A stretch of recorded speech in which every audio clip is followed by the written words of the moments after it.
रुक्मणी जी ने राधा रानी के दर्शन किए जब भगवान के 16,108 ब्याह हो गए, द्वारिकाधीश बन गए। उसके बाद कुरुक्षेत्र में 100 साल बाद ब्रजवासियों से मिले ठाकुर जी। तब रुक्मणी आदि सब पत्नियों के मन में आया कि ये राधा रानी को देख के तो आए, कितनी सुंदर है। त्रिलोक की सुंदर कृष्ण की हम पटरानियां हैं, हमारी सुंदरता के आगे स्वर्ग की उर्वशी आदि, रंभा आदि अप्सराएं भी फीकी लगती हैं, परंतु ये राधा रानी कैसी है, एक बार देख के तो आए। थोड़े अभिमान में गई हैं किशोरी जी को देखने के लिए। भगवान की अष्ट पटरानियां जब किशोरी जी का दर्शन करने के लिए गई, तो जैसे ही जिस शिविर में किशोरी जी विराजमान थी उसमें भीतर प्रवेश किया, तो मृग नैनी, मृग जैसे नेत्र, दूध जैसा श्वेत बिल्कुल वर्ण, धीर गंभीर नेत्र, एक बार किसी को देख लें तो वो वहीं स्तब्ध मूर्तिमंत हो जाए। हस्त कमल ऐसे मानो जैसे कोई नील सरोवर के कमल खिल गए हों। चरण ऐसे कि जब चलें तो उनके चरणों से उत्पन्न होने वाली ध्वनि को नेत्र बंद करके सुनते रहें। इतना सुंदर स्वरूप। ये स्वरूप काम प्रकट नहीं करता, बल्कि प्रकट हृदय में काम को नष्ट और कर देता है। ऐसा स्वरूप, हमारे अंदर जितने दोष हैं वो दोष समाप्त से हो जाते हैं। ऐसा स्वरूप देख करके 8 पटरानियां तो नतमस्तक हो गई और मन में सोचने लगी, हम काय बात की सुंदर हैं, सुंदरता तो इसे कहते हैं। प्रणाम किया, हे किशोरी जी हमारा प्रणाम स्वीकार करो। तुरंत रुक्मणी जी को उठाया,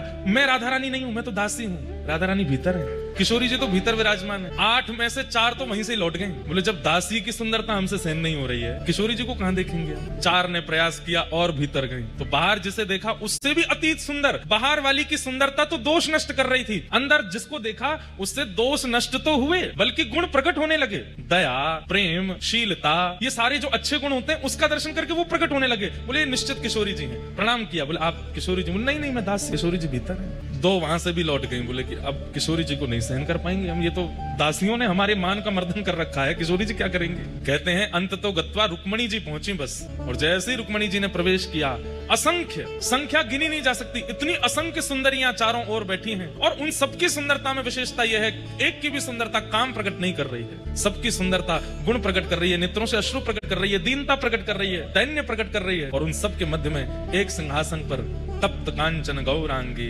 श्री राधे वृंदावनेश्वरी श्री किशोरी जी विराजमान है। रुक्मणी जी देखते ही मूर्छित हो गई, बेहोश हो गई, सुंदरता सहन नहीं कर पाई। इतनी सुंदर किशोरी जी के रूप का कहां वर्णन करूं मैं। तुरंत किशोरी जी ने जाकर के रुक्मणी जी को संभाला। जब होश में आई, कहां तो देखने आई थी, परखने आई थी, जानने आई थी, अब स्थिति क्या हो गई। जो रुक्मणी जी कभी कृष्ण से वियोग की इच्छा नहीं रख सकती, ठाकुर जी दूर चले भी जाते हैं तो रो रो करके रुक्मणी जी का बुरा हाल हो जाता है, वो रुक्मणी जी की स्थिति क्या हो गई। किशोरी जी को देख करके कह रही हैं, हे श्यामाजू बस एक इच्छा पूरी कर दीजिए। बोले क्या? बहुत वर्षों तक द्वारिकाधीश की सेवा करी, अब आप अपनी सेवा में मुझे भी दासी बना लें और अपने साथ बरसाने ले चलो, हम द्वारिका को प्रणाम करके आपकी शरण में बरसाने चलें। तब किशोरी जी ने हृदय से लगाया, नहीं, हमारे प्राण आपके पास हैं, उनकी सेवा आपको करनी है, और जब समय होगा तो हम आपको स्मरण कर लेंगे। जब बाहर रुक्मणी जी निकल करके आई तो कहते हैं 2 दिन तक तो मौन ही रही, बोली ही नहीं, बस नेत्रों से अश्रुपात और ध्यान में बैठी हैं किशोरी जी। इतना सुंदर स्वरूप।